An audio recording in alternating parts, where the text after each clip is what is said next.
What if your favourite TV show from 15 years ago suddenly became a hit in a country that has never been aired in before? Well, my guest today, his name is Oz. He's from a company called Deepdub, and they are at the forefront of AI dubbing and reshaping how studios revive old content, reach global audiences, and unlock entirely new revenue streams. But this isn't just about technology for tech's sake. It's about preserving emotion, nuance, and cultural authenticity, but at scale. So today I want to unpack how AI-powered localization is going far beyond the traditional markets, and even stepping into a world where the eventual rise of live AI dubbing and the tantalizing future of multilingual AI avatars calling the game. Can you imagine a world like that? It's a lot closer than you might imagine. So join me and Oz in discussing how Deepdub blends machine intelligence with human creativity, and why it's so essential that a hybrid approach will play a crucial role in redefining how entertainment is produced, distributed, and consumed in a truly global context. With the scene officially set, let's get Oz onto the podcast now. So thank you so much for joining me on the podcast today. Can you tell everyone listening a little about who you are and what you do? Hi, Neil. Thank you for having me. Really appreciate the invitation and looking forward for the discussion. My name is Oz Krakowski. I am the Chief Business Development Officer of Deepdub. And yeah, we're going to dive and learn more about Deepdub and what I do, I guess, in this podcast, right? Yeah, I'm really looking forward to it. And before we talk about Deepdub, I think we should set the scene and talk about AI dubbing, which is gaining so much traction in the entertainment industry right now. But just to set the scene on that and understand what the problem is or what the solution is, what's driving its adoption right now, and how do you see it evolving? I think you're absolutely right. It gets AI dubbing generally gets a ton of traction, and the reason is the entire entertainment industry is going through a transformation, major transformation. And you know what? In some extent, it has nothing to do with AI. I mean, if you go back to COVID, people habits changed dramatically, and it forced the industry to adjust, mostly around cost savings, and cost savings drive the big corporations to look for solutions that will make them more efficient or generate other incomes. And this is where AI dubbing comes into play, because AI dubbing allows the big studios, other studios, allows them to suddenly find new ways to monetize on content, or new ways to be more efficient in the ways that they've done things so far. Yeah, I completely agree with you. If we look at maybe even this podcast, with AI dubbing, if we had a big video or big budget, etc., AI could dub me and this conversation in Japanese, German, but in my actual voice. So it's quite an exciting space to be in. And Deepdub there, I think we should introduce everyone listening to Deepdub. You work with major streaming platforms like Netflix, Hulu, and Amazon Prime. But can you just share an example of how AI-powered localization has maybe helped a studio expand its global reach, just to help people listening understand the power of what we're talking about here? Yeah, and I kind of like a quick disclaimer. I can't comment on a specific customer, but absolutely. I mean, one of the ways that we enable our customers to expand reach is by taking content. It's as simple as taking content that otherwise would not make sense to dub because of the economics of it. And I can dig into that a little bit deeper if we want to. But take that type of content and suddenly localize it into a different language. And let's say, when you look at IP, in the world of television, IP is basically a name of a title, right? A series, a show that was running for several years, let's say, has a ton of content. That IP is locked into a specific language. Let's say, it's a show that was shot in English. It can reach regions that speak English. It could be in the UK, it could be in the US, Australia, South Africa. Some areas where they accept subtitles are easy, kind of like a easy uptake. Most probably they already have the subtitles. But then, other than that, you're stuck. Where do we go? It's like, you've reached the maximum reach that you can, or maximum monetization capabilities with this IP. And what do you do next? And in most cases, this type of content, these titles are just sitting in the basement somewhere. They're done. And sometimes those could be like major titles that are, 10, 15, 20 years old, very difficult to monetize on them, but they're just laying around and no one knows what to do. And maybe sometimes, exchanging hands as well. And what we do is we come in and we say, listen, this content that you have there that is doing nothing, what if we can actually make a positive outcome at the bottom line? It's new money. This is money that doesn't exist at this point. And now we're suddenly saying, yeah, like, let's generate. So every dollar is 100% revenue for these guys, because it's a dollar that didn't exist yesterday. And in a world where you see big corporations, laying off on every other day, basically big layoffs. You see the big tech companies are laying off people. We've seen the studios big layoffs last year and the year before, especially after COVID, all those reorgs, all these acquisitions and mergers, Paramount and Warner Brothers. There's just a lot of shifting in the industry. If I'm telling you there's a dollar on the table, would you not take it? It's like it's on the table. It's ready for you to take it. And this is the big play of AI dubbing today. It's providing a new way to monetize on content. I think that's the biggest play. There are other plays where it can really contribute, but I think one of the biggest promises is a new way of generating revenues from content that doesn't do anything right now. And as you said, I think both of us, if we saw that dollar on the table and found new ways to make revenue, of course we're going to take it. But if we rein ourselves in for a moment, there will be some people listening that will worry that AI dubbing could maybe lose the emotional and cultural nuances of that original performance. So how do you at Deepdub ensure that authenticity remains paramount and preserve the intent of that original content? Is that something you take really seriously too? Absolutely. I mean, we specifically to us, and I think a lot of the other companies in the space that are, serious about AI dubbing. I'm not talking about AI voices, because AI voices, there is a lot of progress in the past couple of years or a few years where the quality of the voices are really, really, really good. It's like if you hear it, it sounds like a person. It's conversational. We can chat with it. People have checked them. I'm sure people check the OpenAI and stuff like that. You can make a conversation. It's like, oh my God, this is like an assistant. I'm really enjoying the discussion. But taking it into a feature like a film or a series is a different thing, because then it's not only about the emotion, but it's the emotion in the context, right? In the past, think about 10 years ago, you would receive a robocall from some kind of, old AI, previous gen AI voices. You can immediately, I know it's AI. It's like, it's not a person.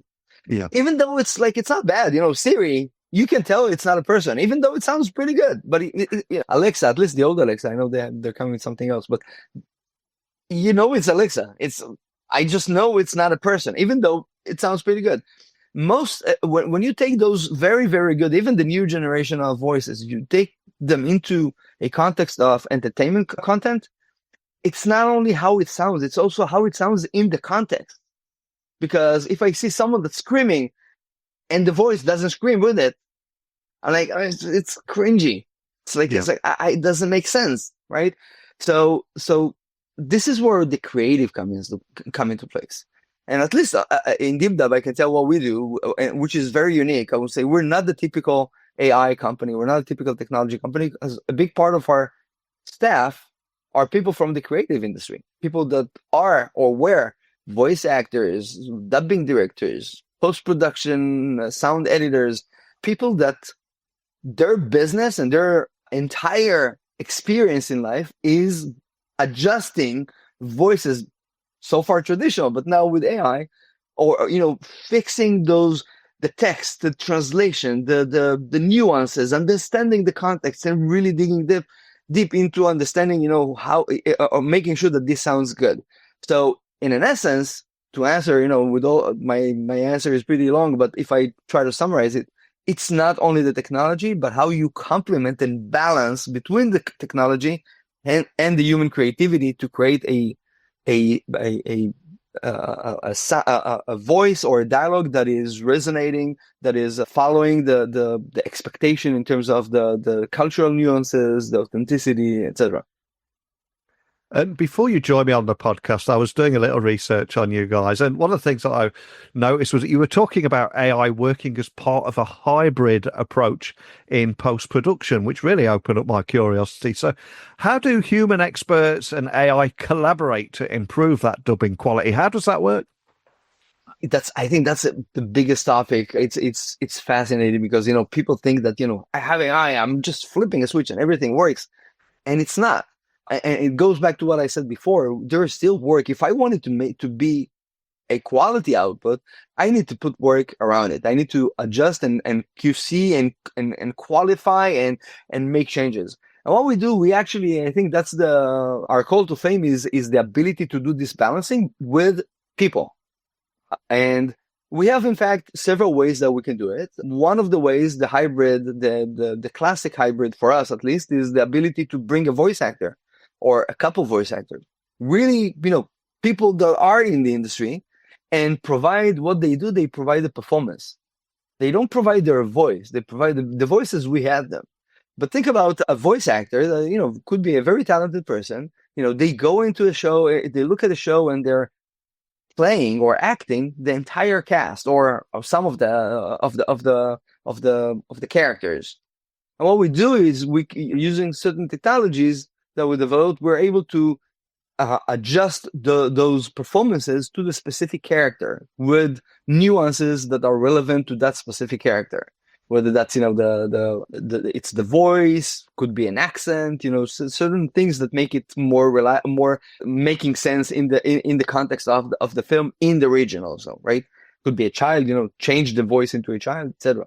So what that does is basically it makes the entire operation more efficient because we're able to operate with a smaller staff on our end and just do more content simultaneously. Sometimes within the same IP or the same title even, to work simultaneously on multiple seasons, for example, of a show, which means that we're getting to also to the end line, the finish line faster.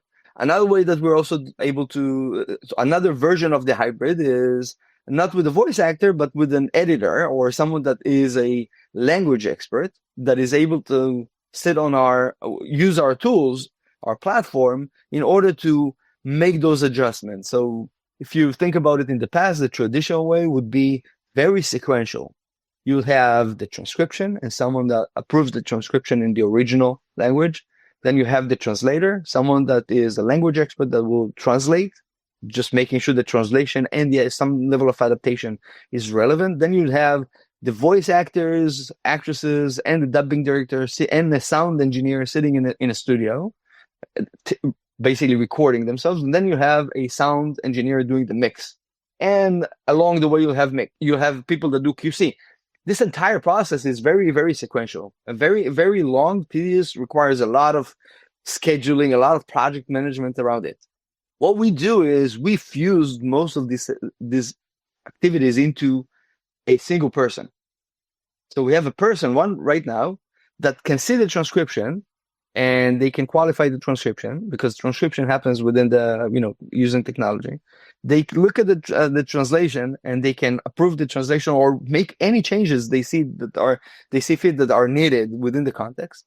They generate the voices. They become like suddenly their own studio, a one-man studio.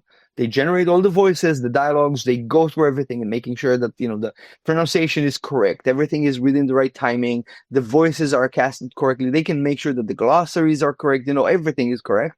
And then they can mostly we will send out to mix or outside, or we will actually use some mixing capabilities that the technology can also provide. But that fusion of capabilities makes the entire process very iterative in a way that one person can do a lot of the work. And then we can balance, we can say, all right, listen, the transcript, I need someone outside that speaks Chinese in order to qualify the transcript. We can offload it outside.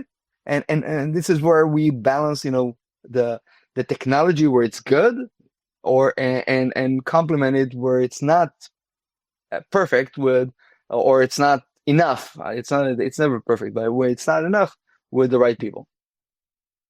And traditionally, I think localization has been both expensive and time consuming, and everyone in the industry will know that feeling all too well. So, how are you seeing AI transforming the economics of dubbing, and what impact do you see it having on the industry as a whole? I see that the entire industry is expanding in the amount of content that is going to be localized. And this is already happening. I believe what happens is that the cost per minute or per title is going down, not because the cost of the major titles is going down. Hmm. There's a bunch of traditional dubbing studios in this world that are doing amazing work. Hats off. They will keep doing that amazing work. All of these, major titles that we love to watch, or films, in theater that we love to watch, those are going to, at least for the foreseeable future, for now, I will say, they're still going to keep doing them traditionally, and maybe some augmented with AI in the back end. But you're still going to have to see results of very creative, very talented people doing that work. However, there is a lot of content out there. This is the high end is the pinnacle of the industry. Those are the big titles. I don't the Marvels, whatever. Those big titles. There's like tens and hundreds of thousands of hours out there that are not being localized sometimes at all. Hmm. So I think in terms of the content overall, on the average, the amount of localized content we're going to see, it's growing in an accelerated pace, even beyond the traditional markets. So we're very, there are certain markets that are traditionally are the major markets, but then AI is going to help expand into additional markets and go into East Asia, maybe Africa, maybe sometimes more personalized. In Latin America, there are maybe 10 different dialects, and there is no traditional dubbing today that can say, I want it in a Peruvian Latin Spanish instead of the neutral Latin Spanish that is used today. So I think those are trends that we're going to see, and we're actually already seeing, in terms of the expansion of the market. Incredibly cool. And if we try and open our minds up to the art of the possible here, I think with AI making global expansion even easier, do you think we will start seeing content created with an international audience in mind right from the start? Do you think that could happen? Absolutely. We are already seeing it. Yep. We're already seeing it. And I think it started even before AI, to be honest. I think that if you're in the industry, you'd notice it. I'll give you an example. And that's something that you can look at, next time you're watching something on Netflix or, whatever. You will see that not all of the characters talk. Sometimes they don't talk. They don't talk at all. It's like you see someone, like you see, I don't know, a couple kids. And by the way, kids are usually traditionally more expensive to dub. So productions will try to limit how many kids are actually speaking. So again, I challenge you, next time you watch something that is on television, notice who's speaking, how many speakers you have on the screen. And especially in cases where there's like a lot of people on the screen, not all of them are a speaker. Say a word. They may make sounds like, oh, whatever, like sighs or whatever, but they're nothing that is a spoken word. And most of the reason is to minimize the cost of dubbing. Yeah. I had no idea. You've just ruined every film for me now. I'm going to be watching it thinking, oh, he's right. Yeah, it's like, for me, it's like sometimes you're watching, because I'm aware of it, I watch like a couple kids speak at school, converse at school, and there are a lot of kids around it. And, I would expect, people to jump into the conversation because that's kind of natural, but no one else is saying any word.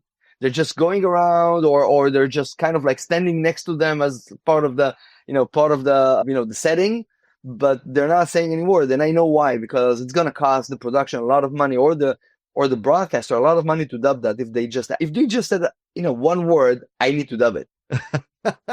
Oh, wow, man, that's blown my mind. And Yeah. if we were to look beyond entertainment, though, what other industries do you think are you seeing embracing AI-powered localization, and what other opportunities do you see for growth out there?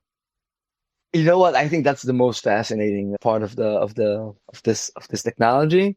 First of all, the answer is absolutely yes. This is definitely growing and getting outside of of the media and entertainment business. The places where it's going to take place, in my opinion, are it could be in fact everywhere. Our conversation right now could be entirely localized in real time.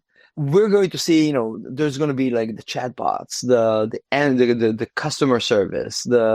customer service calls, right? You call your utility company and someone answers. Today it's kind of like a robocall. For this, press one. For this, press two. Oh, it could be someone that actually conversing. You wouldn't even know that it's an AI agent. But even beyond that, I met yesterday with one big studio, and one of the topics was beyond localization. I talked to a guy from procurement, and he's like, or procurement or logistics, and he said something like, "Oh, we have this meeting once a year with hundreds of people that come from all over the world, and maybe we can localize the discussions instead of everyone flying in. They can stay in their home and just watch it, watch it dubbed into their language." I'm like, "Oh, that's a great idea." And that kind of like drives me into answering the second part of your question. What is the next development? One of the most exciting features we just launched a couple of weeks ago at NAB, or before NAB, the NAB show in Vegas. And that's the ability to dub content live. It's called Deepdub Live. It's the ability to basically take a stream of content, think about a live event, a sports, but not only a sport. It could be us talking here. It could be a webinar. It could be a presentation in a conference, a stream of content that comes in one language and immediately expands into multiple languages. Think about, a game, I don't know, golf, basketball, or whatever, that comes in English and immediately is dubbed into Spanish. That broadcaster opens the door on the spot to a whole new, region that otherwise would not consume it. And before that, they will only watch the highlights. They will not watch the live. Only the sport fanatics maybe, but otherwise they will just go back and watch either the offline version or the highlights or some recaps. Now they can join you in the live discussion, in the live broadcast. It's a whole new opportunity. And I think that's one of the most exciting places to be right now. And this is exactly what we do with Deepdub Live. Wow, incredibly cool. If I was to ask you to look even further into the future, into a virtual crystal ball, where do you see this? Where else do you see this heading? What other advancements in AI dubbing and localization do you expect to see, or maybe even just hope to see in the next few years? I actually said that on podcasts maybe 3 or 4 years ago. Yeah, that I expect in 5 years, and it might actually happen within the next year, to see a live sport broadcast where one commentator is a human and the other one is an avatar, entirely, not existent, like not a real person. Live broadcasting in multiple languages, and you wouldn't even be able to tell. I think that's a fascinating kind of a vision of multiple technologies coming together into play, and and integrating together to provide a very, very unique experience. I think that'll be fascinating. I don't think it's that far in the future. Maybe not next year, maybe a couple of years, but I think that'll be, again, opening the door to many, many new possibilities and new opportunities for the broadcasters to reach new audiences. Wow, just phenomenal. So much to think about there. And I'd love to find out a little bit more about you here. We've talked about the content that you're creating, but what about, I always ask my guests to leave a book that means something to them and that we can add to our Amazon wish list that they can check out. So what book would you like to leave and why? And I'm curious if you're going to go sci-fi here or something completely left field, but what would you like to leave? You know what? I decided to stay within the realm of AI. The book I had in mind is the book that actually is sitting on my bedside drawer, and it's called the AI Value Playbook. It's by Lisa Weaver Lambert.